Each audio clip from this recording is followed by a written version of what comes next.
హల్లెలూయ. దేవుని ప్రియులారా,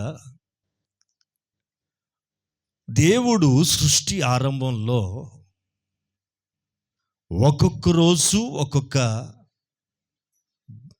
సృష్టి భాగాల్ని సృష్టిస్తూ 6 రోజుల్లో ఈ సర్వ సృష్టిని నోటి మాట చేత కలుగజేశాడనేది వాస్తవం. ఎస్పెషల్లీ 6వ దినాన మానవుణ్ణి దేవుడు చేశాడు. నోటి మాటతో కాదు, తన చేతులతో తయారు చేశాడు. మనం అనుకోవచ్చు మనిషిని కూడా కలుగుగాక అంటే ఒక ఆడ మనిషి మగ మనిషి వచ్చేసేవాడు కదా. లేదు, మనిషిని తయారు చేయటం అనేది ఆయన ప్రణాళిక. మనిషి దేవుని పోలికలో తయారు చేయబడ్డాడని, తన స్వరూపమందు తన పోలికల్లో నరులను మనము చేయుదము వెళ్ళుదము రండి అని దేవుడు మాట్లాడుతూ ఉన్నాడు. 26వ వాక్యం, మొదటి అధ్యాయం ఆదికాండం. మన స్వరూపమందు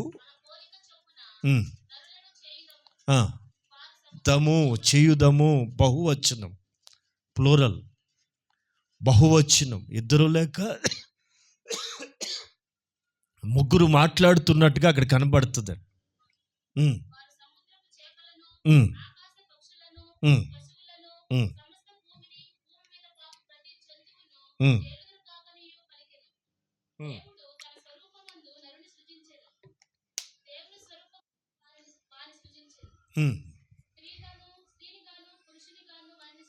సృజించెను. దేవుడు వారిని ఆశీర్వదించే. ఒక్క నిమిషం నాన్న, 26, 27, 28 వాక్యాలు మీరు మరలా ఇంటికి వెళ్ళిన తర్వాత ధ్యానించండి. 26వ వాక్యంలో రాస్తున్న మాట ఏంటంటే, మన స్వరూపంలో మన పోలికల్లో నరులను చేయుదము. ఎందుకు చేయాలనుకుంటున్నాడంటే, వారు సముద్రపు చేపల్ని, ఆకాశ పక్షుల్ని, పశువుల్ని, సమస్త భూమిని, భూమి మీద పాకు ప్రతి జంతువుని ఏలుదురుగాక అనెను. ఆమె వీటన్నిటినీ ఎందుకు సృజించాడట? మనిషి పుట్టక మునిపే మనిషి చేత ఏలుబడి చేయటానికి కొరకు, మనిషి ఏలుబడి నిమిత్తం జంతువుల్ని, పక్షుల్ని, చేపల్ని, పురుగుల్ని, ఇవన్నీ కూడా ఒక మనిషికి లోబడేటట్లుగా సృష్టించాడు. వీటిని నరుడట ఏలమని చెప్పాడు. అలాగే 28వ వాక్యం మీరు చూస్తే, దేవుడు వారిని ఆశీర్వదించాడు. ఎవరిని?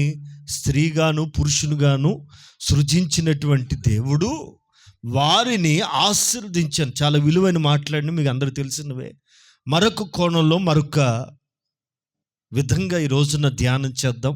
బాగా ఆలకించండి. దేవుడు వారిని ఆశీర్వదించెను. ఎట్లనగా, ఎట్లా? మీరు ఫలించి అభివృద్ధి పొంది విస్తరించి లోబరుచుకొనండి. అండర్లైన్, లోబరుచుకొనండి. నెక్స్ట్,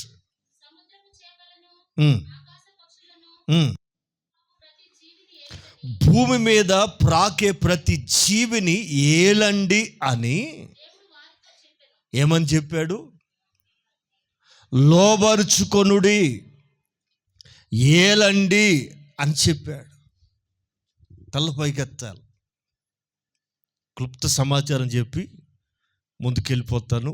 శ్రద్ధగా మాట్లాడినండి.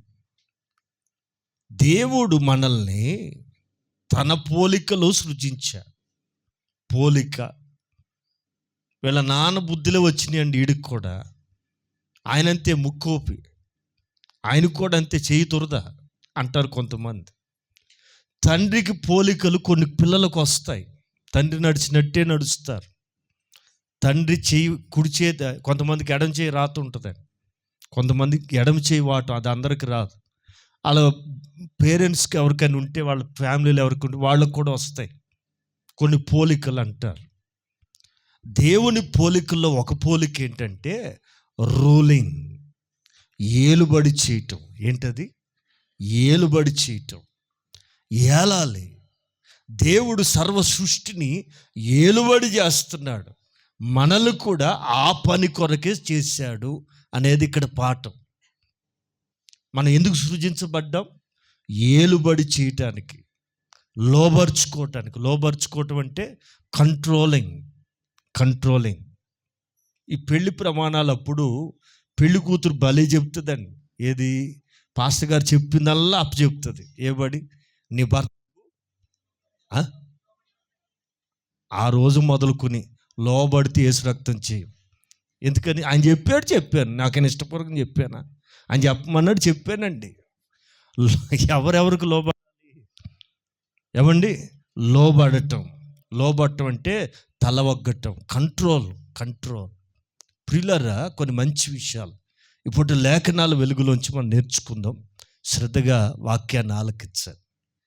నరుణ్ణి దేవుడు ఈ సృష్టిలో సృజించినప్పుడే చెప్పాడు, ఈ భూమి మీద ఉన్న ప్రతి జీవిని మీరేం చేయాలంటే ఫస్ట్ కంట్రోల్లో తెచ్చుకోవాలి. అందుకే చూడండి, సింహమైనా సరే తల ఉంచుతుందండి. ఏమంటే మొసలైనా సరే నోరు మూస్తుందండి. ఎవరికి? మనిషికి. పాము కూడా అండి సహజంగా దానికి మనుషులంటే భయం. అందుకని వీడు ఎక్కడ కొట్టి చంపుతాడని ముందే తలపైకి ఎత్తి బెదిరిస్తుంది. ఒరే రాకరా, నాకు అసలు భయం, రాకరా అంటుందండి. మనకు అర్థమయ్యి చావక మనం పారిపోతుంటామండి. పాయింట్ ఏంటంటే మనిషి యొక్క బెదురు, మనిషి యొక్క భయం సృష్టిలో ఉన్న జీవరాశులన్నిటికీ దేవుడే పెట్టాడు. ఇది మనం గమనించాలి. మనకు అన్నీ కూడా భయపడతాయి. మనిషిని చూస్తే అన్నీ భయపడతాయి, కానీ ఈ మనిషే దేవుడికి భయపడు. విచిత్రం. అన్నిటినీ తనకు భయపడేటట్టుగా, లోబడేటట్టుగా దేవుడు నియమిస్తే ఈ మనిషి మాత్రం దేవుడికి కంట్రోల్లోకి రావట్లే. అది చాలా విచారకరం. ఈ పూట విషయంలోకి వెళ్ళిపోదాం. లోబరుచుకొనండి, ఏలండి అని చెప్పాడు. మనిషిని ఏ పని కొరకు దేవుడు సృజించాడండి? ఫస్ట్ ఆఫ్ ఆల్ భూమి మీద ఉన్న సమస్త పరిస్థితులను తనకి అనుకూలంగా మార్చుకోవాలి. విషయం ఏంటి? పాయింట్ ఏంటంటే పరిస్థితులు నీకు ఎప్పుడు అనుకూలంగా ఉండవు, ప్రతికూలంగానే ఉంటాయి. వాతావరణం చూడండి, మొన్నటి దాకా ఎండతో సత్యరా బాబు అంటే చల్లటి వాన వచ్చింది, అమ్మయ్య అనుకునే లోపల మరలా గడగడగడ వణికిచ్చే పాడు చలి అనే లోపల మరలా ఇదిగో మళ్ళా రాని. సీజన్స్ వెంబడి సీజన్ మారుతున్నాయి, కాలాలు వెంబడి కాలాలు మారుతున్నాయి. ఏది మనకు అనుకూలంగా ఉండదు. మనమే వాటికి చెప్పాలి. వేస్తే ఏసీ వేసుకుంటాం, చలేస్తే డబుల్ దుప్పటి కప్పుతాం. ప్రతికూలంగా ఉన్నదాన్ని మనమే దానికి అనుకూలంగా మార్చుకుంటాం. ఇది విషయం. బాగా గమనించండి. జీవితంలో కానీ, ప్రకృతిలో కానీ, సృష్టిలో కానీ అన్నిటినీ నీవు లోబర్చుకోవటం నీ పని.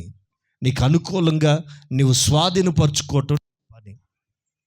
మొదటిది లోబర్చుకోనండి. రెండవది ప్రభు చెప్పారు, మీరు ఏలుబడి చేయాలా, రూల్ చేయాలి. అధికారం, యాజమాన్యతను మనం చేయాలి. కానీ ఈ రోజున మనిషి అన్నిటి చేత ఏలుబడి చేయబడుతున్నాడు, ఏలబడుతున్నాడు. విషయం ఏంటి? మనమే అన్నిటినీ ఏలుబడి చేయాలి. కానీ ఈ రోజున మనం ఏం చేస్తున్నాం? రకరకాల పరిస్థితుల చేత ఏలుబడి చేయబడుతున్నాం. ఇది విచారకరం. అయితే దేవుని ఉద్దేశం ఏంటి? ఏలుబడి చేయమని చెప్పడంలో ఆయన ఆంతర్యం ఏంటో లేఖనాల్లోంచి నేర్చుకుందాం. మీకు చరిత్ర అంతా బాగా తెలుసు కదా. దేవుడు వాళ్ళని ఉన్నతమైన మహిమ కలిగిన తోటలో పెట్టాడని, చేసిన వెంటనే మహిమ కలిగిన స్థలంలోనే పెట్టాడు. వీళ్ళు చేసిన తెలివి తక్కువ పని ఏంటంటే మహిమను పోగొట్టుకుని దిగంబరులై దేవుని కోపాన్ని చవిచూసి మహిమ నుండి దూరమై దిగంబరత్వంతో బయటపడ్డారు. అప్పుడు ఆయన అన్నారు కదా, మహిమను పోగొట్టుకున్న వాళ్ళతో ఆయన ఏం చెప్తున్నాడంటే 3వ అధ్యాయం ఆదికాండం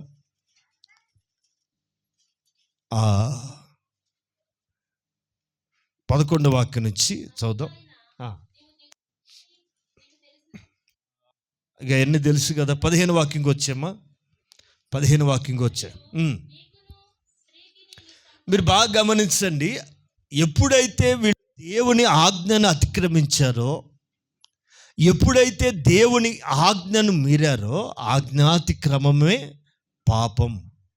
ఆజ్ఞ అతిక్రమమైన ఆ పాపాన్ని వాళ్ళు నెత్తి మీదకి తెచ్చుకున్నందువల్ల దాని శిక్షను కూడా భరించాల్సి వచ్చింది. ఏలవలసిన వాళ్ళు కింద పడిపోయారు, ఏలవలసిన వాళ్ళు దిగంబరులు అయిపోయారు, ఏలుబడి చేయాల్సిన వాళ్ళు దోషులై నిలబడ్డారు.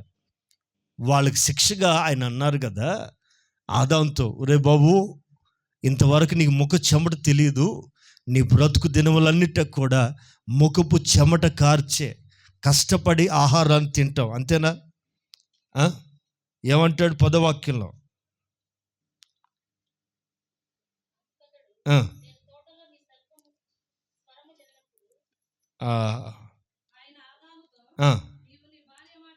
అది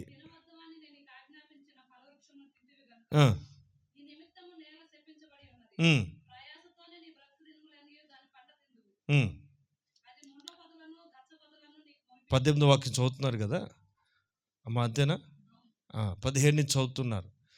ఆదాంతో ఏమంటారంటే, నీ భార్య మాట విని తినొద్దన్నది తిన్నావు. ఎవరన్నారండి మా ఆయన నా మాట ఏంటని? ఎవరు చెప్పారు నీకు? ఆదామట.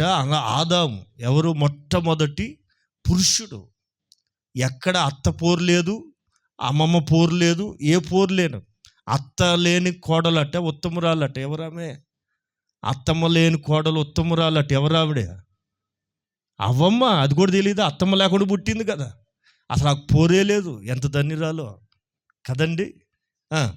ఈ అత్తమ్మ లేని కోడలు ఉత్తమురాలు. ఎవరి కోడలు? ఇప్పుడే కదండి చెప్పాను, అవ్వమ్మ. ఎవరమ్మా? అవ్వమ్మ. ఈ అవ్వమ్మ మాట విని తిన్నాడటండి. అక్కడ ఉంది పవర్. మీకు కిటికీ అర్థం కావట్లా. మా ఆయన మా మాట ఏంటండి అని అనొద్దండి. అవ్వమ్మ చూడండి ఎట్ట వంచేసింది బాబా. విన్నారా? తినవద్దు, ఎవరు తినవద్దు అన్న దేవుడి మాటను కూడా ఖాతరు చేయకుండా తినిపించేసింది. అది ఆడవాళ్ళకున్న మహిమ లాంటిది. ఆడవాళ్ళ మాట ఆడవాళ్ళ మాటకు పడినోడు మగోడు ఎవడని ఉన్నాడా? ఆడవాళ్ళ మాటకు పడన మగోడు ఎవడని ఉంటే చూపించండి. ఆదాము కంటే మగోళ్ళు అండి వీళ్ళు. ప్రియులారా, దేవుడు అంటాడు, నీవు నీ భార్య మాట విని తినవద్దన్న పండు తిన్నావు గనుక నీ వల్ల భూమి నేల శపించబడింది. ఓకే, ఎట్లా? అది డ్యూటీ చేసే పని అంతా ఎవరిదండి? ఫస్ట్ ఇంట్లో మగవాళ్ళు కానీ ఖాళీ కూర్చుంటే వాడికి ఎన్ని తాటేగులు కడతారో నాకు తెలియదు. ఎందుకని? ఉద్యోగం అట. ఎక్కడ రెఫరెన్స్ చెప్పండి నాకు, ఎక్కడుంది ఆ మాట? ఉద్యోగం పురుష లక్షణం అని ఎక్కడ ఉందండి బైబిల్లో? లేని మాటలు అయితే బాగా గుర్తుకుంటాం, ఉన్న మాట చెప్పం. అదే వచ్చిన బాధ. ప్రియులారా, ఆలోచించేద్దాం. పురుషుడికి ఎందుకు ఈ బాధ అంటే, అదిగో మన నాన్న చేసిన పుణ్యానికి మగవాళ్ళు ఎప్పుడు పగలంతా ఎండలోనే. మీరేం ధన్యులా, మీరు కూడా కష్టపడుతున్నారుగా. దేవుడు మేము దీవించునుగాక. ఆమె ఈ ఆధిక్యత, ఈ పరిస్థితి ఆదాము తెచ్చిపెట్టాడు. నీవు ప్రయాసతోనే నీ బ్రతుకు దినవలన్నిట చెప్పాలా కష్టపడి దాని పంట తింటావు. శపించబడి నేల గింజలే తినాలి, బంగారం తింటాకి లేదు. వింటున్నారండి? ఏ తిన్నా నేలలోంచి పుట్టిన ఆహారమే మనం తినాలి. ఆమె నీ కొరకు మొలిపిస్తుంది. నేలకు తిరిగి చేరేంత వరకు ఏంటున్నారండి? మగోళ్ళు ఏం చేయాలట? చచ్చేదాకట ముఖపు చెమట కార్చాల్సిందే. ఇది ఆదాముకి ఇవ్వబడినటువంటి శాపం. రెండవది, స్త్రీతో ఆయన అంటారు 15 వాక్యం, మరియు నీకు స్త్రీకి నీ సంతానానికి ఆమె సంతానానికి వైరము కలుగ చేసేదను. చెప్పాను. 16వ వాక్యం మీరు గమనించండి. ఆయన స్త్రీతో, అవమ్మా నీ వేదన, ఆమె స్త్రీతో ఆయన అంటారు, నీ ప్రయాసమును నీ గర్భ వేదన నేను మిక్కిలి హెచ్చించేదను. విన్నారండి? నార్మల్ డెలివరీ అయిన బాధలు మిక్కిలి హెచ్చించేదను.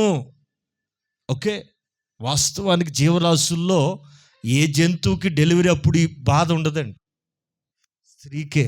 ఎక్కడిది పని అంటే అదిగో అవ్వమ్మ చేసిన పుణ్యమా అని మీకు ఈ బాధలు. మాకు తప్పలేదు, మీకు తప్పలేదు, కామన్, శ్రమ కామన్. మాకు రోజువారీ, మీకు ఒక్కసారి ఆల్ ప్యాకేజ్ ఒక్కసారి ఒక్క రోజుతో అయిపోద్ది గొడవ. మాకు అట్లా కాదండి బాబు, చచ్చేంత వరకు చెమట కారుస్తూనే ఉండాలట. మీరేం ఒక్కరోజే కష్టపడతారు, మేము బ్రతుకు దినములన్నిట కృపాక్షేమం ఏమో కానీ మొకపు చెమట మాత్రం కార్చాల్సిందే. ఇది ఇద్దరికి సమానం. రైట్. విషయం ఏంటంటే ఇక్కడికి వచ్చేసరికి ఎందుకు అంత వేదన పడతావో తెలుసా? అక్కడ ఒక మంచి విషయాన్ని చెప్తాడని.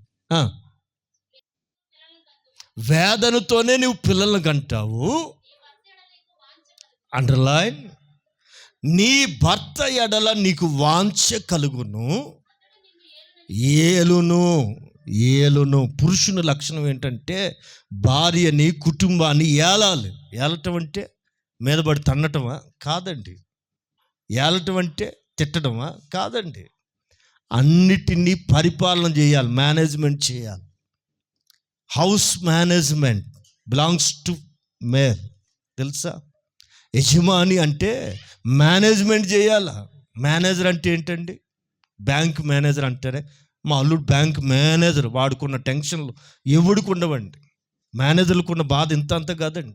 ఎవడు తప్పు చేసినా వాడిని అడుగుతారు ముందు. విన్నారా? వాచ్మెన్ తప్పు చేసినా కూడా ఎవరి బాధ్యత? చిన్న చీమ పోయినా కూడా ఎవరిది బాధ్యత? పోగొట్టినోడిది కాదండి, మేనేజర్. వాడి పేరుకే పోస్ట్, కానీ వాళ్ళకున్న టెన్షన్స్ అండి. మరి భర్త అనేవాడు ఏం పోస్ట్ అనుకుంటున్నారు? మేనేజ్మెంట్. అన్నిటినీ తాలుకొని అన్నిటినీ జాగ్రత్తగా లీడ్ చేయగలగాలి, ఏలాలి. ప్రియులారా, అక్కడ ప్రభు చెప్పిన ఒక మంచి మాట ఏంటి? అతని ఎడల నీకు వాంఛ కలగాలి. అర్థమవుతుందా? భర్త పట్ల భార్యకి వాంఛ ఉండాలి, ప్రేమ ఉండాలని. అతడట ఏలును. Okay, right. అక్కడ మాట అట్లా పట్టుకోండి. కొంచెం ముందుకెళ్దాం. 4వ అధ్యాయానికి వెళ్దాం. 4వ అధ్యాయంకి వెళ్తే హవ్వ ఆదాములకి ఒక సంతానం పుట్టారు, 2 కొడుకులు పుట్టారండి. ఈ భూమి మీద పుట్టిన మొట్టమొదటి నర సంతానం. ఆదాము హవ్వలు రెడీమేడ్గా పుట్టారు, కానీ కయ్యూను హేబేలు రక్త మాంసాలలోంచి పుట్టిన మొదటి సంతానం కయ్యూను హేబేలు. మొత్తానికి వీళ్ళకి ఒక రోజున కయ్యూనేమో మందను మేపేవాడు, హేబేలేమో మందను మేపేవాడు, కయ్యూనేమో వ్యవసాయం చేసేవాడు. మొట్టమొదటి వ్యవసాయదారుడు ఎవరండి? కయ్యూను గారే. ఈ కయ్యూను మొట్టమొదటి వ్యవసాయదారుడే. హేబేలు మందని, పశువులు కాచుకునేవాడు. మొత్తానికి వీళ్ళిద్దరూ కూడబలుక్కుని దేవునికి అర్పణ తెచ్చారండి. అర్పణ అర్పించాలని ఎవరు చెప్పు ఉండొచ్చు వీళ్ళకింతకి? దేవునికి ప్రతి విషయంలో కృతజ్ఞతాస్తుతులు చెల్లించుడి, ఇలాగూ చేయుట మీ విషయంలో దేవుని చిత్తం. అవును కదా? తెస్సలోని పత్రికలో పౌలు గారు చెప్పిన మాట. ప్రతి విషయంలో మనం దేవునికి ఏం చెల్లించాలండి? కృతజ్ఞతాస్తుతులు. అంటే ఒక పంట, మొట్టమొదటి పంట అది. అలాగే హేబేలుకు కూడా మొట్టమొదటి సంపద. వీళ్ళు మొట్టమొదటి ప్రయారిటీ దేవునికి ఇచ్చి ఇద్దరు కూడబలుక్కుని, అన్నయ్య మనం దేవునికి అర్పణ అర్పిద్దాంరా, నాన్న చెప్పాడు కదా అని చెప్పి ఇద్దరు కూడబలుక్కుని బలిపీఠం కట్టి చెరొక బలిని అర్పించారు. కయ్యూనేమో పంటలో కొంత తెచ్చి అర్పించాడు. హేబేలేమో మందలో బలిసిన దాన్ని, బాగా కొవ్వు పట్టిన దాన్ని తెచ్చి వధించి బలి అర్పణ చేశాడు. ఇద్దరు కలిసి ప్రార్థన చేస్తున్నారు. అయితే దేవుని అగ్ని హేబేల్ని, అతని అర్పణని అంగీకరించింది. దేవుని అగ్ని పరలోకం నుండి ఏకాంతంగా వచ్చి కేవలం హేబేలు అర్పణ మీదకి వెళ్ళి దాన్ని బుగ్గు చేసి అంగీకరించి పైకి వెళ్ళిపోయాను. ఇక కయ్యూను కడుపు మండిపోయింది. దేవుడికి న్యాయం లేదు, దేవుడికి పద్ధతి లేదు. ముందు పెద్దోడిని నా దగ్గరికి రావాలి కదా, నన్ను కాదని చెప్పి చిన్నోడి దగ్గరికి వెళ్ళిపోయాడు. వీడు ఏం చేశాడో ఏంటో దేవుణ్ణి అని దేవుని మీద కోపంతో చిన్నోడిని కొట్టి చంపేశాడు. మొట్టమొదటి రక్త బలి ఏమండి, నరహత్య. ఆ రక్తబట్ట నేలలోంచి మొరపెడుతుందట. అప్పుడు దేవుడు అంటాడు, రేయ్ కయ్యూను, నీ తమ్ముడు హేబేలు ఎక్కడరా అంటే వాడు తల ఉంచుకుని, ఏమనంటే నాకేం తెలుసు, నేను కాపలానా, నువ్వే చూసుకో అంటాడు. కళ్ళు మూసుకుని తల ఉంచుకుని. అప్పుడు దేవుడు కయ్యూనుతో మాట్లాడుతున్న మాటలు గమనించాలి. 4వ అధ్యాయం 7వ వాక్యం నుంచి 6వ వాక్యం నుంచి చదువుదాం. ఒరే నీ కోపం ఎందుకురా, మొహం చిన్నబుచ్చుకున్నావేంటి? అండర్లైన్, సత్క్రియ చేసిన ఎడల. అంటే ఇప్పుడు మనోడు ఎట్లా ఉన్నాడండి? నీ తమ్ముడు ఎక్కడ? నాకు తెలియదండి, నేను ఆడ కాపలనా, వెళ్ళెత్తుకోబా అంటాడు తల ఉంచుకొని. అప్పుడు ఆయన అంటారు, రేయ్ సత్క్రియ చేసిన ఎడల నువ్వు తల పైకెత్తుకోవా, తల ఎందుకు దించుకున్నావు అంటే నువ్వు పొరపాటు చేశాననే కదా, తప్పు చేశానని ఒప్పుకుంటున్నావు కదా. మీరు చూడండి, తప్పు చేయని వాళ్ళకి కళ్ళు ఎప్పుడు కూడా ధైర్యంగా ఉంటుంది. తప్పు చేసిన కళ్ళు బెదురుగా ముఖంలో ముఖం పెట్టలేక. మీరు పోలీసు వాళ్ళు ఎట్లా గుర్తుపడతారు అనుకుంటున్నారు దొంగోళ్ళని? అదొక ట్రైనింగ్ అండి. కళ్ళను కూడా గుర్తుపడతారట, మనకు తెలియదు. అది విన్నారా? సైకలాజికల్గా నేరం చేసిన వాడు భయంతో ఉంటాడు. తప్పు చేయనోడు ధైర్యంగా ఉంటాడు. ఎట్లా ఉంటాడు? ధైర్యంగా ఉంటాడు. ఇప్పుడు వీడు తప్పు చేశాడు కనుక, నేరం చేశాడు కనుక తల వంచుకుని ఉన్నాడు. అందుకు ఆయన అంటారు, నీవు సత్క్రియ చేసిన ఎడల తల ఎత్తుకున్నవా? ఇదిగో ఈ మాట బాగా అండర్లైన్ చేయండి. సత్క్రియ అంటే అర్థం ఏంటి? దేవుని మనస్సు ఎరిగి చేసే క్రియ. ఆమేన్. దేవుని హృదయాన్ని ఎరిగి చేసే క్రియ. ఏ క్రియ? సత్క్రియ. మీకు అర్థమయ్యే భాషలో చెప్పాలంటే, ఒకసారి యేసుప్రభు ఒక ఇంట్లో విందుకు పిలువబడితే అక్కడ ఒక పాపాత్మురాలైన స్త్రీ వచ్చి సేరున్నర ఎత్తు అత్తర్ బాటిల్ బద్దలు కొట్టి ఆయన పాదాలకు పూసి కురులతో ఆయన పాదాలు తుడుస్తూ ఉంది. ఇంతలో ఒకడు అంటాడు, ఎవరు? యోధ, అమ్మాయి ఎంత తెలుగు తక్కువ పని చేసావు, ఇంత ఖరీదైంది నేలపాలు చేస్తావా? మాకు ఇస్తే మేమేం చేసేవాళ్ళం? అమ్మేసి పేదలకు సహాయం చేసేవాళ్ళం కదా అంటాడు. వాడు ఎప్పుడు డబ్బులు గోలాడికి. అప్పుడు ఆయన అంటారు, యేసయ్య అంటారంటే, ఇదిగో ఈమె నా ఎడల మంచి పని చేసింది. ఆమెన్. అంటే నా భూస్థాపన నిమిత్తం ఎవరు చేయనటువంటి కార్యాన్ని ఆమె కోరుకుని ఊహించి నా హృదయంలో ఉన్న అభిలాషని గుర్తుబట్టి ఆ ఎవరు చేయలేని క్రియ చేసింది. సత్క్రియ. ఆమేన్. ప్రియులారా, సత్క్రియలు అంటే గోదానం, భూదానం, ఆదానం, ఈ దానం కాదండి. దేవుని హృదయాన్ని ఎరిగి చేసే పని సత్క్రియ. స్తోత్రం, హల్లెలూయా. సత్క్రియ అంటే ఏంటండి? దేవుని హృదయాన్ని ఎరిగి చేసే క్రియ. అందుకే ఆయన అంటాడు, నీవు కానీ సత్క్రియ చెయ్యకపోతే వాకిట్లో ఏం పొంచి ఉంటుందో తెలుసా? ఏం పొంచి ఉంటుంది? వాకిట పాపము నీ కొరకు. ఎవరి కొరకు? ఆ మాటలు మరల చదువుతాం. 7వ వాక్యం. ఎత్తుకొనవా? సత్క్రియ చేయకపోతే ఎవరికి? నీకు కాదు, దానికి. దేనికి? పాపానికి. అర్థమవుతుందండి? నీవు సత్క్రియ చేయకపోతే నీ వాకిట్లోనే ఉంటుందట పాపం. బాగా అర్థం చేసుకుంటే మాటలు గ్రహించాలి. పాపానికి ఏమండి అడ్రస్ లేదండి. అది ఎక్కడ ఉంటుందట? వాకిట్లోనే, గుమ్మంలో ముందే ఉంటుంది. వింటున్నారా? సత్క్రియ చెయ్యని వాళ్ళ వాకిట్లు ఏముంటున్నాయి? చెప్పాలా? చాలామంది భక్తి విలువ తెలియట్లేదండి. దేవుని విలువ అర్థం కావట్లేదండి. సన్నిధి విలువ అస్సలు అర్థం కావట్లేదండి. నీ వాకిట్ ఏముంది? నీ వాకిట్లో ఏమి నిలబడదు ప్రియులరా. అందుకే వాకిట్లో అవి కొట్టి ఇవి కొట్టి ఇవేసి అవేసి వాటిని ఆహ్వానిస్తారు. అవి వచ్చినాయి మనకు తెలియదు. వాకిలికి చాలా విలువ ఉంటుంది. మీరు చూడండి, భారతదేశంలో కూడా వాకిలికి వింటున్నారా చెప్పులు లోపలికి వేసుకురానిస్తారు మనోళ్ళు, రానివ్వరు. ఎందుకని? దరిద్రం వస్తుందట. చెప్పులు లోకస్తులు చెప్పే మాట, చెప్పులు దరిద్రాన్ని గుర్తట.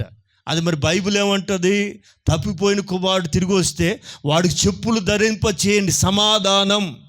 విన్నారా? చెప్పులు పాత నిబంధనలు ప్రమాణం చేసేటప్పుడు చెప్పులు కూడా పెట్టాలి. మనోళ్ళు రేషన్ కార్డు లేకపోతే లైన్కు చెప్పులు పెట్టి వస్తున్నారు ఈ మధ్య.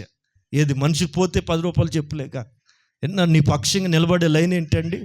అరిగిపోయిన చెప్పులు, తెగిపోయిన చెప్పులకి ఎంత వాల్యూ లేకుండా పోయిందండి. కానీ బైబిల్లో సమాధానానికి సూచనది, తెలుసా? ఆమేన్. రైట్. విషయానికి వెళ్ళిపోతే, నీవు సత్క్రియ చెయ్యకపోతే నీ వాకిట్లో ఏముంటుంది? చెప్పాలా? పాపం నిన్ను రెడీగా పట్టుకోవటానికి రెడీగా ఉంటుందట. అంటే ఆజ్ఞను మేరటమే. ఆజ్ఞ అంటే దేవుని చిత్తమును ఎరిగియు దాన్ని చెయ్య నేరాన్ని వానికి పాపము కలుగును. ఏం కలుగుతుందండి? దేవుని చిత్తము ఎరిగియు దాన్ని చేయని వానికి ఏం కలుగుతుంది? పాపం కలుగుతుంది. ఇక్కడ ప్రభు చెప్తారు, రేయ్ కయ్యూను, సత్క్రియ చేయకపోతే నీ వాకిట్లో పాపము పొంచి ఉంది, నీ కొరకు ఎదురు చూస్తుంది. దానికి నీ మీద, దేనికి? పాపానికి. ఎవరి మీద? సత్క్రియ చేయని వాని మీద. అర్థమవుతుందా? సత్క్రియ చేసిన వాడికి చేయని వాడికి తేడా ఏంటో తెలుసా?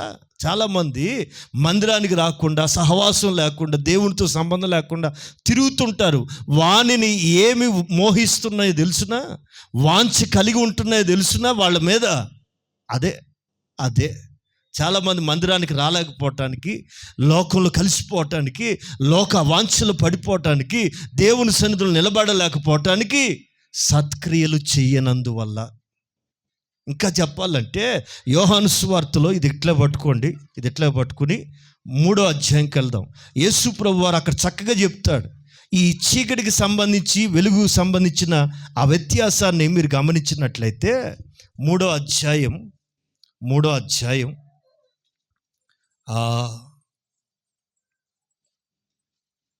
19వ వాక్యం చదువుదాం. 3:19.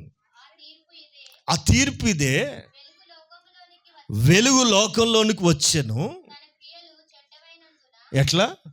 తమ క్రియలు చెడ్డవైనందువలన. ఏంటన్నారా? వెలుగుని ఎందుకు ప్రేమిస్తలేదు? ఇష్టమేనండి. ఎందుకు రారు మరి? యేసుప్రభు అంటే మాకు ఎందుకు ఇష్టం లేదు? ఇష్టమే. మరి ఎందుకు రావు? ఎందుకు రక్షించబడవు? ఎందుకు వాక్యాన్ని వినవు అంటే అర్థం ఏంటి? తమ క్రియలు. చూడండి, మీరు బాగా గమనించాల. తమకున్న అలవాట్లను బట్టి, తమకున్న వ్యసనాలు బట్టి చాలామంది మందిరాలకు రాలేరని, సన్నిధులు నిలబడలేరని. తమ క్రియలు చెడ్డవైనందువలన వెలుగుని ప్రేమింపలేక. విన్నారా? తమ క్రియలు చెడ్డవైనందువలన వెలుగును ప్రేమించలేక చీకటినే ప్రేమిస్తున్నారు. దుష్కార్యము చేసే ప్రతివాడు ఏం చేస్తాడు? విన్నారా?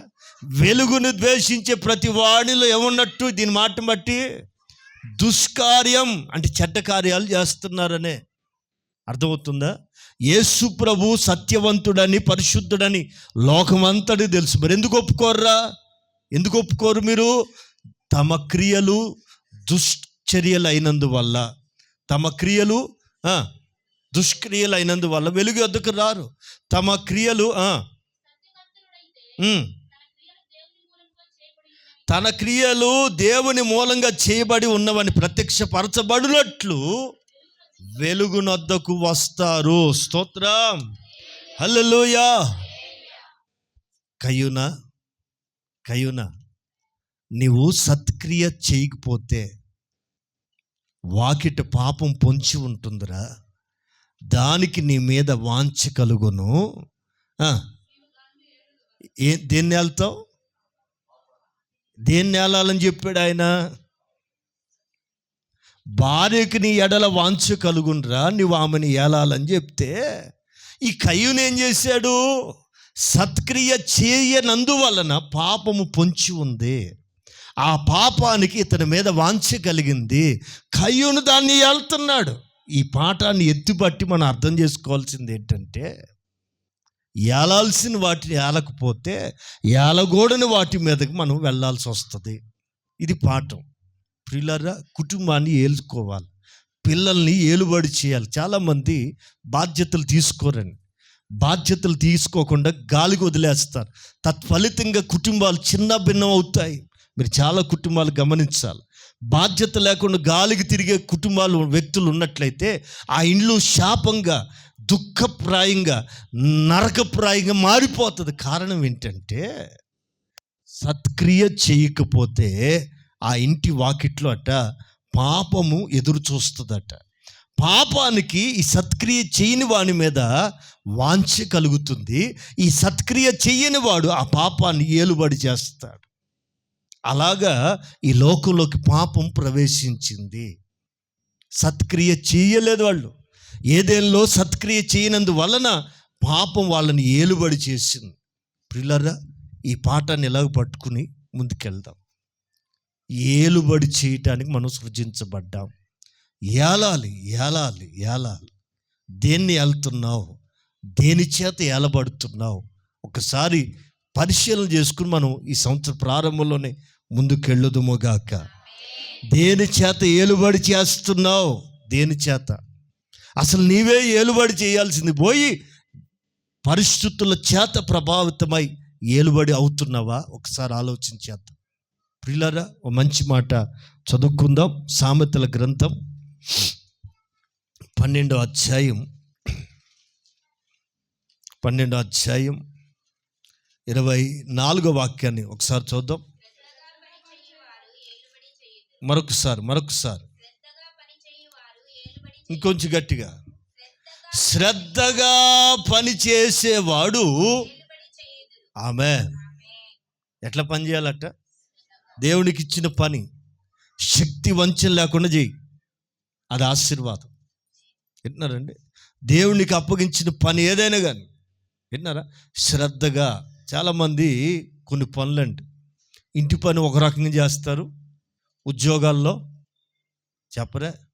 మన ఇంట్లో పని ఒక రకంగా, అత్తింటి వాళ్ళ ఇంటికి దగ్గరికి వెళ్తే మీకు తెలీదా? అల్లుడు అత్తగారింటికి వెళ్ళాడు అనుకో, ఆడు పని చేయడు అక్కడ. ఎందుకని? నేను అల్లుడే ఇంట్లో. ఒరే బామ్మారిదే పట్టరా, ఏంటి సీసాలు బాబా, సీసాలు. ఇంట్లో రూపాయి ఖర్చు పెట్టి తాగడీడు ఎదవా. ఇంటికి అక్కడికి వెళ్తే మాత్రం సీసాలు కావాలి వీడికి. వింటున్నారండి? బాగా కొంచెం ప్రాక్టికల్గా అర్థం చేసుకోవాలి. ఎక్కడున్నా ఒక తీరుగానే ఉండాలండి, ఒక తీరుగానే ఉండాలి. ప్రియులారా, మీరు ఆలోచన చేస్తే ఏ పని చేస్తున్నా శ్రద్ధగా చేయటం నేర్చుకోండి. మనకు అప్పగించబడిన పని శ్రద్ధగా చేస్తే నువ్వు అక్కడే ఏలుబడి చేస్తావు.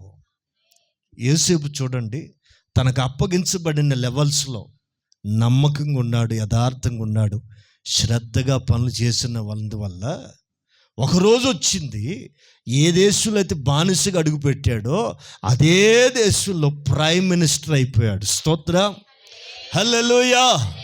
మీ ఉద్యోగాల్లో కానీ, చేతి పనిలో కానీ, నా దగ్గర ఉన్న చిన్న పని అని నువ్వు అనుకోకూడదు.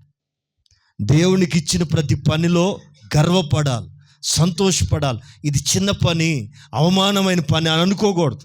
వింటున్నారా? ఎవడికి ఏ పని ఇస్తే అది గౌరవప్రదంగా చూడాలి. ఆ పని నువ్వు శ్రద్ధగా చేస్తే అదే రంగంలో నువ్వేమవుతావు తెలుసా? మీకు తెలుసా? రిలయన్స్ అంబానీ, ధీరుభాయ్, తెలీదు మీకు? ఎట్టండి మీరు ఎన్నరండి, అందుకే చెప్తున్నా. ధీరుభాయ్ అంబానీ అనేవాడు పెట్రోల్ బంకులో ఒక బాయ్. ఒకప్పుడు పెట్రోల్ బంకులో ఒక బాయ్. వాడు పెట్రోల్ బంకులు కొడుతూనే ఆలోచన చేసేవాడట, ఏ రోజుకైనా సరే ఈ బంకులు నేను స్థాపించే లెవెల్కి చెప్పరే వెళ్ళాలని ఒక కోరిక. వాని కోరిక అదిగో అలా ఎదిగింప చేసిందని. ఎందుకు అన్యుడైనప్పటికీ ఎందుకు ఈ మాటలు చెప్తున్నాను తెలుసా? నీవు చేసే పనిలో శ్రద్ధ అలా ఉండాలి. ఇక్కడే ఉంటానని మీరు అనుకోకూడదు. ఇందులో ఒక ఎదుగుదలని మీరు ఆశించాలి. ఆ రంగంలో ఎదుగుదలను మీరు కోరుకోవాలి. శ్రద్ధగా చేస్తే లేఖనం ఏం చెప్తుందంటే అక్కడే నువ్వు ఏలుబడి చేస్తావు. ఇప్పుడు కోడలు వచ్చింది, ఇంటికి కోడలు వచ్చింది. ఈనాటి అత్త ఒకప్పుడు కోడలేగా. ఈనాటి కోడలు రేపు ఏమవుతుంది చెప్పాలి. పోస్టులు తిరగబడతాయి. అందుకని ఈ రోజున కోడలుగా అడుగుపెట్టిన కోడలు ఏమనుకోవాలా, రేపు నాకు కూడా ఒక కోడలు వస్తుంది. నేను ఇప్పుడు ఏ విత్తనం విత్తితే చెప్పాలి. నేను ఇప్పుడు ఏ మర్యాద చేస్తే నాకు వెనక వచ్చే కోడలు కూడా అదే రెట్టింపు సన్మానం చేస్తుంది అనుకుని జాగ్రత్తగా అత్తకి సేవ చేసింది అనుకోండి, ఖచ్చితంగా అలాంటి మంచి కోడలే వస్తుందా కాదా?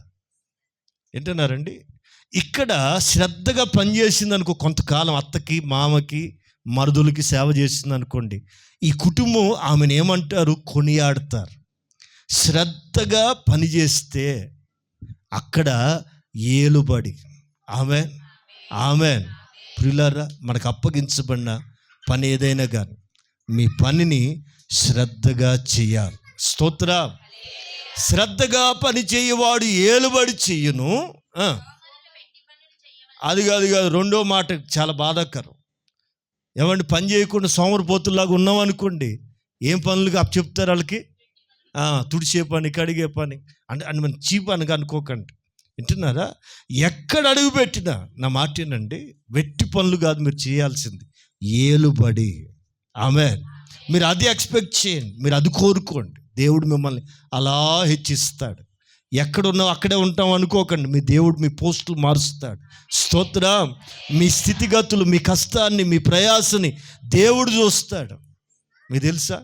మీకు ఇంకెక్కడ ఇటు కూడా సందర్భం వచ్చింది కాబట్టి చెప్తాను. ఒకసారి కలలు కంటే యోసేపు కలలు కంటే ఇద్దరికి కలభావం చెప్పాడు. ఈ ఎవడాడు భక్ష్యకారుడేనా, పానదాయకుడు, ఒరే బాబా నన్ను అన్యాయం తీసుకొచ్చి జైల్లో వేశారా, నీ ఖచ్చితంగా నీ పోస్ట్ నీకు వస్తుంది, నీ పోస్ట్ నీకు ఇస్తారు, నువ్వు రాజుగారితో ఒక మాట చెప్పరా, మా యోసేపు అక్కడ ఉన్నాడండి, అన్యాయంగా జైల్లో పెట్టారు, నాకు ఈ కలభావం చెప్పింది అతనే, ఒకసారి అతను బయటికి తీసుకురండి, నువ్వు చెప్తే పని అయిపోద్దురా అని చెప్పి పంపించాడండి. అతను కలభావం చెప్పినట్లుగానే ఈ పానదాయకుడు జాబ్ రావటం, రాజుకి పాత్ర ఇవ్వటం జరిగింది. అయితే విచిత్రం ఏంటంటే ఈ జాబ్ వచ్చటంతోనే మేలు చేసిన వాడిని మర్చిపోయాను. అవునండి. యోసేపుని గురించి అమ్మో ఇంత జాబ్ మరల తిరిగి వచ్చిందంటే అతను చెప్పిన కలభావమే కదా, అతను అడిగాడు సాయం చేయాలని మనసులో పెట్టుకోవాలండి. అదే వీడు మర్చిపోయాడే కానీ ఆకాశమందున్న దేవుడు మర్చిపోలేదు. స్తోత్రం. అలాగే మనుషులు కాదు మనల్ని హెచ్చించేది, మనుషులు కాదు మనకు విడిపించేది, నీ ప్రయాసని, నీ సహాయాన్ని, నీ కష్టాన్ని. అందుకే లేఖనం చెప్తుంది, శ్రద్ధగా పని చేయవాడు ఏలుబడి చేస్తాడు. స్తోత్రం. హల్లెలూయా, హల్లెలూయా, హల్లెలూయా. ప్రియులారా, మనం ఎందుకు నిర్ణయించబడ్డాం? ఏలుబడి చేయటానికి సృజించబడ్డాం. ఈ ఏలుబడి అనేది దేవుని యొక్క లక్షణం. విన్నారా? కానీ విచిత్రం ఏంటంటే ఈరోజు దేవుని పిల్లలు, క్రైస్తవులు బానిసలుగా ఉండటానికే అలవాటు పడుతున్నారు. కొంచెం మాట బాధగా ఉన్న వాస్తవం. ఎందుకని? ఇజ్రాయెల్ వారసత్వం కదా. ఐగుప్తుకి ఎలాగ వెళ్ళాం మనం? మీకు తెలుసా? మనం వెళ్ళాం. మీకు తెలుసా? ఐగుప్తుకి వెళ్ళాం మనం. ఇప్పుడు అంటారా? తెలుసా? మనందరినీ యాకోబు కన్నాడు. మనం అందరం కూడా ఆత్మీయ ఇశ్రాయేలీయులం కనుక మనందరినీ ఆ రోజున దేవుని చిత్తంలో ఆ కడుపులోనే ఉన్నాం. తెలుసా? మీకు ఆ లేఖనాలు ఇప్పుడు కాదులే, తర్వాత చెప్తాను. ప్రియులారా, బాగానే మనందరినీ కూడా రాజులుగా తీసుకెళ్ళాడు ఐగుప్తుకి. కానీ మనం ఏం చేసాం? ఇజ్రాయేలీయులు ఏం చేసాం? ఎక్కడ రాజులుగా బతికేమో అక్కడే బానిసలు అయిపోయి, చేతగానోళ్ళుగా మారిపోయి, ఈ నిస్సహాయ స్థితికి అలవాటు పడిపోయి 40 సంవత్సరాలు పట్టింది అసలు దేవుడు అంటే ఏంటో అర్థం కావటానికి. నా ప్రియులారా, ఇప్పటికైనా చరిత్రను బట్టి నేర్చుకోవాల్సిన పాఠం ఏంటంటే వీఆర్ రోలర్స్. ఆమె మనం ఏలుబడి ఎక్కడ అడుగు పెడితే అక్కడ, ఎక్కడ ప్రయాసపడుతున్నా, ఏ ఉద్యోగులు ఉన్నా సరే, నీ స్థితి స్థాయి కాదండి. బాగా మర్చిపోకండి, మాట గుర్తుపెట్టుకోండి. ఒకవేళ ఈ రోజున ఉండొచ్చేమో, కానీ నా దేవుడు కోరిక అది కాదు. ఎక్కడ అడుగు పెట్టావో ఆ స్థాయిని తిరగబెట్టేటట్లుగా. ఏమండి తెలుసా, కిందున్న చెయ్యి ఏమవుతుంది? పెట్టే చెయ్యి కిందున్న చెయ్యి ఏమవుతుంది? పైకి వెళ్ళిపోతుంది. ఆమె మీరు పైవారుగా ఉందురుగాక, ఇచ్చేవారుగానే మారుదురుగాక. పిల్లరా, ఇదేదో చెప్పుకోవటానికి సరదాగా ఉందేమో కానీ నా మనస్సులో ప్రభు ప్రేరేపెట్టిన భారాన్ని బట్టి చెప్తున్నాను. ఇక మీదట చరిత్రలు మారునుగాక. ఏలుబడి చీటుకై నా దేవుడు మిమ్మల్ని లేపునుగాక, లేపునుగాక. పిల్లలారా బాగా ఆలకించు. ఏలుబడి, ఏలుబడి. ఆమేన్. రోమాపత్రిక 5వ అధ్యాయం 21వ వాక్యాన్ని చదువుదాం.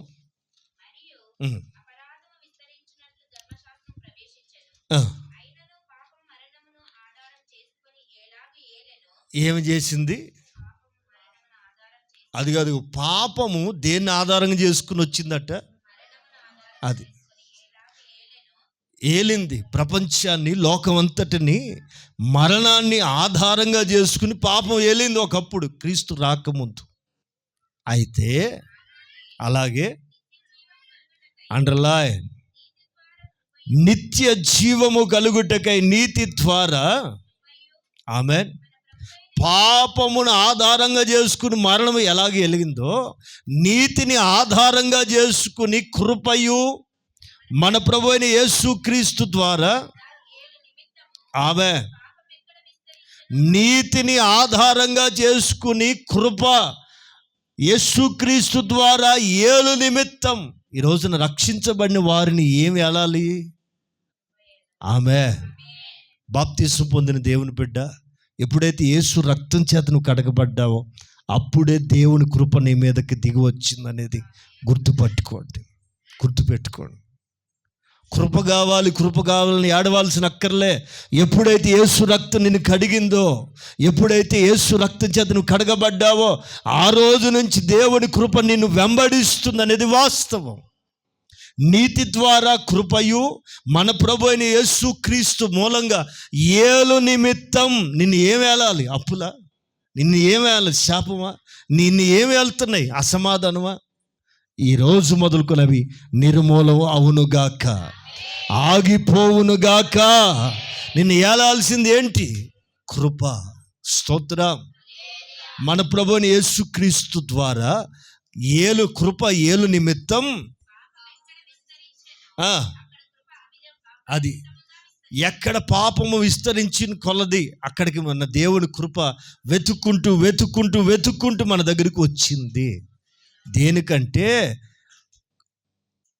నీతి ద్వారా కృప, యేసుక్రీస్తు ద్వారా ఏలుబడి నిమిత్తం. మనల్ని ఏలాల్సింది ఏంటి? కృప. ఆమేన్. Praise the lord. అలాగే కొలస్సీ పత్రిక 3వ అధ్యాయం 15వ వాక్యం చూద్దాం. మరొకసారి గట్టిగా. క్రీస్తు అనుగ్రహించు సమాధానం. ఆమేన్. మరొకసారి గట్టి చదువుతున్నాను. ఎవరి సమాధానం? నీతి ద్వారా కృప నీ మీద ఏలుబడి చేస్తుంది. రెండోది చదువుదాం. వింటున్నారా? తల పైకెత్తాడు. సమాధానం రకరకాలండి. సమాధానం మీకు అర్థమయ్యే భాషలో చెప్పనా? జీతం వచ్చినప్పుడు 4 రోజులు సమాధానంగా భార్య భర్తలు బాగానే ఉంటారు. జీతం వచ్చిన 10 రోజుల వరకు చెప్పరే, ఇంట్లో సరుకులు వస్తాయి, కావాల్సిన చిక్కులు వస్తాయి, ఇంకేమైనా కావాల్స్తే అన్నీ వస్తాయి. ఏది? జీతం వచ్చిన వారం 10 రోజులు. ఒక 10 రోజులు అయిపోయింది, మిగతా 20 రోజులు ఎట్లా చెప్పరే? అప్పుడు కాదు మొదలవుతుంది సమాధానం. అసలు సమాధానం అప్పుడు కదా బయటకు వస్తుంది. అదేంటది? డబ్బులు బట్టి కూడా సమాధానం చెప్పరా? ఉండొచ్చా? డబ్బులుంటే సమాధానం ఎన్ని రోజులు? డబ్బులు అయిపోయిన దాకే. అంటే డబ్బు ఇచ్చే సమాధానం శాశ్వతం కాదు, అర్థమైపోయింది. సరే, ఇప్పుడు భార్యలు ఉంటారు లేదా పిల్లలు ఉంటారు, వాళ్ళకి కొన్ని కోరికలు పుడతాయి. డాడీ ఎప్పుడు ఇంట్లో వంటేనా? చిచి, ఓ రెస్టారెంట్ కూడా తీసుకెళ్ళి హైదరాబాద్లో ఉంటున్నామంటే ఏమిటి మరి చండాలంగా?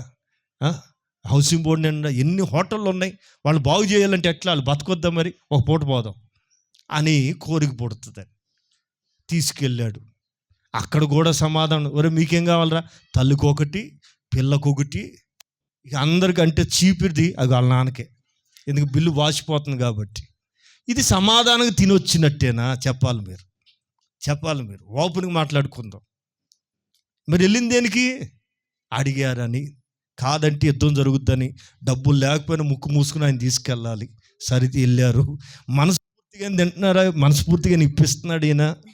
నేను లేవన్నా కూడా తీసుకొచ్చారు అని ముక్కుతానే కడతాడు పాపం. ఇది సమాధానమేనా? ప్రాక్టికల్గా మాట్లాడుకుందాం. ప్రియులారా, ఊరు వెళ్దాం అనుకున్నాం. ఇక ఊరు ప్రయాణాల్లో బ్యాగులన్నీ మొయ్యలేక ఎందుకు వచ్చేవరా బాబు, వెళ్ళేదాకా ఒక ఆరాటం, వచ్చిందాకా సమాధానమేనా? మీరు ఆలోచించాలి. రకరకాల సమాధానాలు ఉన్నాయా? ఉన్నాయి. అయితే వీటన్నిటికి పైగా క్రీస్తు అనుగ్రహించే సమాధానం, ఇట్స్ ఫర్ ఎవర్, ఎప్పటికీ ఒకలాగానే ఉంటుంది. అందుకే ఆయన అన్నారు, నా శాంతిని మీకు అనుగ్రహించుచున్నాను, లోకం అనుగ్రహించినట్లుగా కాదు. ఇది తండ్రి యొద్ద నుండి నేను తీసుకొచ్చిన సమాధానం. My peace. ఒక ఆయన అంటాడు, ప్లేట్లో పీసులు ఉంటాయి అంట కానీ ఇంట్లో పీసు ఉండదట. ఆదివారం కదా, ప్లేట్లో మధ్యాహ్నం పీసులు ఉంటాయి, చికెన్ పీసులు ఉంటాయి, కానీ ఆ భోజనం అయినాక ఇంట్లో పీసు ఉండదట. నిజమేనా? ఏమో మీకే తెలియాలి. నేను చెప్పే మాటేనండి. నా దేవుని ద్వారా కలిగే క్షేమం ఎలా ఉంటుందంటే, ఇక్కడ దైవజనుడు సంఘంతో చెప్తున్నాడు, క్రీస్తు అనుగ్రహించు సమాధానం మీ హృదయాలని ఏలుచుండనివ్వండి. స్తోత్రం, హల్లెలూయా, హల్లెలూయా. దేవుడిచ్చే సమాధానం మీ హృదయాల్లో ఉందా? ఒక ప్రశ్న అండి. జీతాన్ని బట్టు, డబ్బులను బట్టు, భోజనాన్ని బట్టు, మనుషుల మెప్పును బట్టు సమాధానంగా ఉండటం కాదు. ఏది ఉన్నా లేకపోయినా నీ అంతరంగం సమాధానంగా ఉండాలి. సమాధానం. మీకు బిబ్లికల్గా ఒక స్టోరీ కూడా చెప్పాలి. యేసు ప్రభు ఉన్న పడవకు కూడా తుఫాను వచ్చిందండి. కొంతమంది అడుగుతారు, యేసు ప్రభువులో పవర్ ఉంటే, యేసు ప్రభువే దేవుడైతే తుఫాను ఎందుకు రావాలి? ఎందుకు రాకూడదని నేను అంటా. ఎందుకు రాకూడదు అని అంటా. ఎందుకు అనుమతి ఇచ్చాడంటే తను ఏంటో నిరూపించుకునే దానికి రానిచ్చాడు. వాళ్ళు అంటారు, బోధకుడా నశించిపోతున్న చింత లేదా అని ఆయన లేపేస్తే వెంటనే ఆయన లేచట, గాలిని, సముద్రాన్ని, తుఫానుని గద్దింపగా. ఏం చేయగా? కేవలం గద్దిస్తేనే మిక్కిలి నిమ్మల మాయను. స్తోత్రం, హల్లెలూయా. వెంటనే కామైపోయింది, అలలు ఆగిపోయినాయి. తుఫాను ఎటుపోయిందో తెలియదు. ఆ పడవ అలజడి చూసిన వీళ్ళు అంటారు, ఈయనెవరో. మరి ఎవరని ఎక్కారా మీరు? ఎవరు అనుకుని ఎక్కారు ఈ పడవ? ప్రియులారా, చాలామంది యేసు ఎవరో తెలియకుండానే నమ్మేసుకుంటున్నారు. యేసుని ఎవరో తెలియకుండానే వెంబడిచ్చేస్తున్నారు. నా ప్రియులారా, ఆలోచించేద్దాం. ఆయన ఎవరంటే సమాధానానికి కర్త. ఎలాంటి సమాధానం ఇస్తాడంటే, హృదయాలలో నెమ్మది. మనసులో నీకు గలిబిలు ఉండొచ్చేమో కానీ హృదయంలో ఏముండాలి? ఎప్పుడు చెప్పాలా? మీకు తెలుసా, కారులో ఎంతమంది ప్రయాణం చేశారండి? చేతులు ఎత్తరే. కారులో ప్రయాణం చేసిన వాళ్ళు ఉంటే చూపిస్తారా? పోనీ బస్సులో ప్రయాణం చేసిన అదన్నా చెప్పండి. ఫ్రీ బస్సు కాదు, అదన్నా ఎక్కలేదా? రైట్.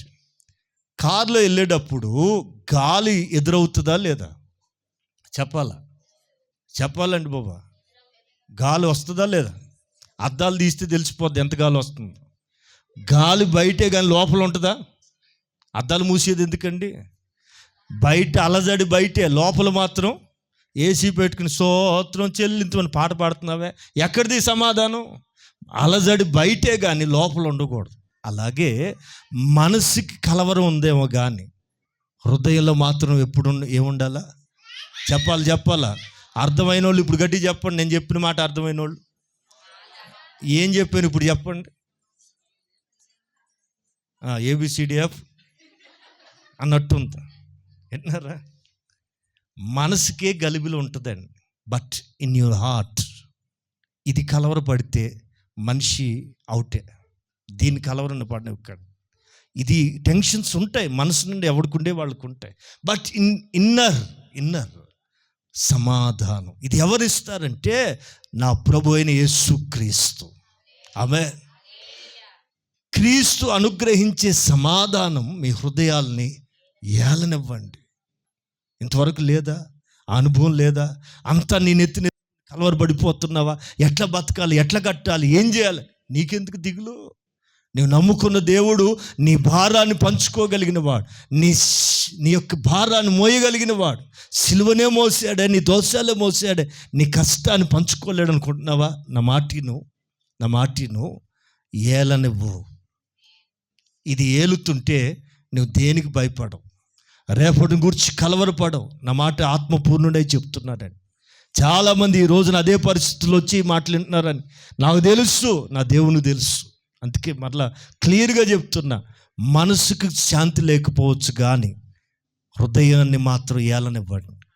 ఆమె ఇది క్లియర్గా ఉంటే నీ బండి సాఫీగా వెళ్తుంది. రాని గాలి రాని, తుఫాన్ రాని, అనిచ్చేవాడు నీతో ఉంటే, నీ హృదయంలో ఉంటే నీ పడవ అద్దరికి చేరుతుందనేది వాస్తవం. అద్దరికి వెళ్తుందండి. నా మాటినండి నా ప్రియులారా, ఏలుబడి చేయటానికి పిలువబడ్డా. Praise the lord. హల్లెలూయా, హల్లెలూయా, హల్లెలూయా. కృపను పొందటానికి, కృప ఏలుబడి చేయటానికి పిలువబడ్డా. రెండవది, హృదయాల్లో సమాధానం ఉండాలి, అది ఏలుబడి చేయాలి. మూడవది తిమోతి 2వ పత్రిక 2వ అధ్యాయం 12వ వాక్యం చూద్దాం.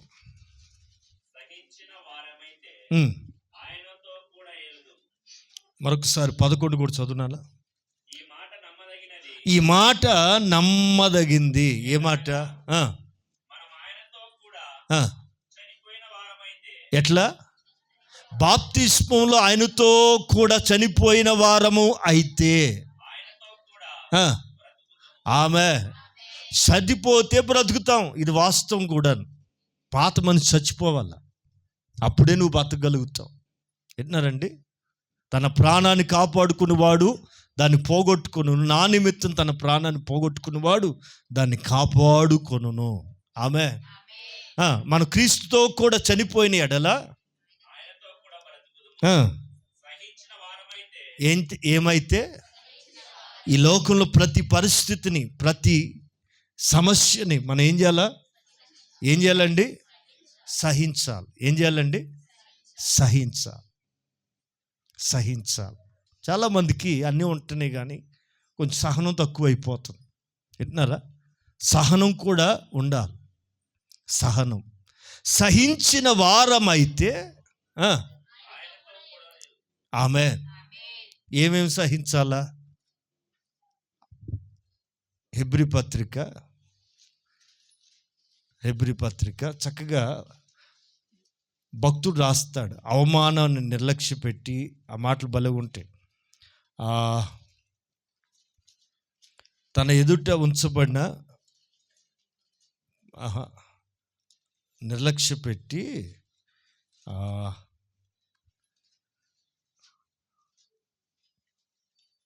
యేసు ప్రభు కూడా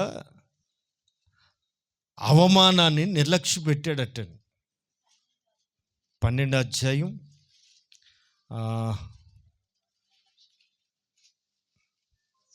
అది కాదురా, అదే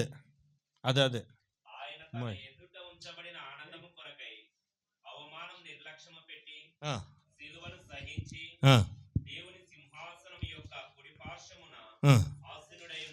ఆమె అవమానాన్ని నిర్లక్ష్య పెట్టి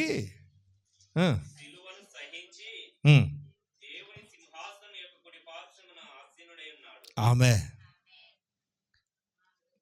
తన ఎదుట ఉంచబడిన ఆనందము కొరకై అవమానాన్ని నిర్లక్ష్య పెట్టి సిలువను సహించి, అర్థమైందండి? సహించిన వారమైతే ఆయనతో కూడా ఏలుతాం. సిలువ ఈ రోజున ఏమండి, మేము భక్తులు ఎదిగాం కదండి, మాకు ఎందుకండి శ్రమ అని ఎవ్వరు అనుకోకూడదు. ఎంతగా ఆధ్యాత్మికంగా ఎదుగుతావో అంతగా శ్రమల మధ్యలో నలుగుతావు. ఎంత శ్రమ పట్టబడతావో అక్కడ అంత మహిమ ఉంటుంది అనేది వాస్తవం. సహించిన ఎడల ఏలుబడి చేస్తావు. ఏలుబడి అంటే కేవలం పని చేయటం ఒకటే కాదండి. శ్రద్ధగా పనిచేస్తే ఏలుబడి అన్నావు కదా, ఎట్లా? సహనంతో చేయాలి. యేసు ప్రభు కూడా తన ఎదుట ఉంచబడిన ఆనందం, ఇక్కడ వరకే మనకు దుఃఖం అండి. మట్టి శరీరంలో ఉన్నంత వరకే రోగం అండి. మట్టి శరీరంలో ఉన్నంతసేపే ఆకలండి. అవమానమైన, నిందైన, వేదనైన ఇదిగో దేహంలో ఉన్నంత వరకే. ఎప్పుడైతే దేహాన్ని విడిచిపెట్టి వెళ్ళిపోతామో అక్కడ మన కొరకు ఆనందం ఉంది. స్తోత్రం. మన ప్రభువైన యేసు క్రీస్తు కూడా తన ఎదుట ఉంచబడిన ఆనందము కొరకట అవమానమును నిర్లక్ష్యపరిచి, దేన్ని సహించి? సిలువని అనగా తండ్రి అప్పగించిన ఆ బాధ్యతని సహించి దేవుని సింహాసనము యొక్క కుడిపార్శ్వమందు ఆసీనుడుగా అయ్యాడు. స్తోత్రం. అందుకని తిమోతితో పౌలు గారు అంటారు, ఒరే బాబు, మనము సహించిన ఎడల, ఆమె 12 వాక్యం 2:12, మనము సహించిన వారమైతే ఆయన ఎరగమంటే మనల్ని కూడా ఆయన ఎరగనను. స్తోత్రం. హల్లెలూయా. బాగా గమనించాలి. సహించిన వారమైతే ఏలుదుము. కృపను పొందుకోవటానికి కృప మన మీద ఏలుబడి చేయాలి. రెండోది, క్రీస్తు అనుగ్రహించే సమాధానం నిన్ను ఏలుతున్నాయా? ఎంతసేపు అప్పులని బాధపడతావే, చాలట్లేదని బాధపడతావే, ఇవన్నీ కామన్. ప్రియులారా, నా మాట చాలా గట్టిగా చెప్పగలను, ధైర్యంగా చెప్పగలను. క్రీస్తు అనుగ్రహించే సమాధానం కనుక నీ హృదయంలో ఉంటే దేన్నైనా నువ్వు ఎదుర్కోగలుగుతావు, దేన్నైనా నువ్వు దాటి వెళ్ళగలుగుతావు. నా మాట ఏనండి, అవమానాలు నిర్లక్ష్య పెట్టాడు. రకరకాల మాటలు మనుషులు అంటున్నారు, నిన్ను అస్సలు పట్టించుకోవద్దు. అవమానాలని మనం ఏం చేయాలా? నిర్లక్ష్య పెట్టి సిలువని, అనగా నీ మీద మోపబడుతున్న భారం మోయాలి. కుటుంబ భారం కావచ్చు, పిల్లల భారం కావచ్చు, ఉద్యోగ భారం కావచ్చు, దాన్ని మనం మోయాలి. అవమానాన్ని నిర్లక్ష్య పెట్టి సిలువని సహించి ఆయన తండ్రి కుడిపార్శ్వమందు ఆసీనుడయ్యాడు. కనుక ఈ పూట మనకు తెలియజేయబడుతున్న వర్తమానం ఏంటంటే, మీరు దాన్ని లోబర్చుకోవాలి. మీ ఎదుటిన్న పరిస్థితులను కూడా మీ కంట్రోల్లోకి తీసుకోవాలి. రెండోది, వాటిని మీరు ఏలుబడి చేయటానికి దేవుడు నిర్ణయించారు. కనుక నువ్వు తల వంచుకుని పోయే కాలం ఎక్కువ రోజులు ఉండదు. అవమానపరచబడుతున్న కాలం ఎక్కువ కాలం ఉండదండి. నా మాట ఏనండి. మరలా ప్రభు మనతో సూటిగా చెప్తున్న మాట ఏంటంటే, ఏలాలి. కానీ అక్కడ జరిగింది ఏంటంటే, వానికి వాకిట పాపం పొంచి ఉంది, వానికి ఎడల దానికి వాంఛ కలిగింది. అతడు దాన్ని ఏలటాన్ని బట్టి ఒక శపించబడిన జనం భూమి మీదకు వచ్చారు. అయితే లేఖనం మనతో చెప్తున్న మాట ఏంటంటే, దేవుడు అనుగ్రహించే సమాధానం మన హృదయాల్లో ఏలుబడి చేయటానికి, దేవుడిచ్చే కృప నిన్ను ఏలుబడి చేయటానికి, శ్రమల ద్వారా కలిగే ఆ ఏలుబడి ద్వారా నువ్వు పరిపూర్ణ స్థితికి వెళ్ళటానికే ప్రభు మనందరినీ ఏర్పరచుకున్నాడు. ఇది మర్చిపోవద్దు. ఏలండి. దేవుని ఆ రాజస్వం, దేవుని ఏర్పాటు, ఏలుబడి అధికారం నా దేవుని ద్వారా మీకు కలుగునుగాక. ఏలుబడి చేసే ఆత్మస్థైర్యం, ఆత్మబలం నా దేవుడు మీకు దయచేయునుగాక. ఆమేన్.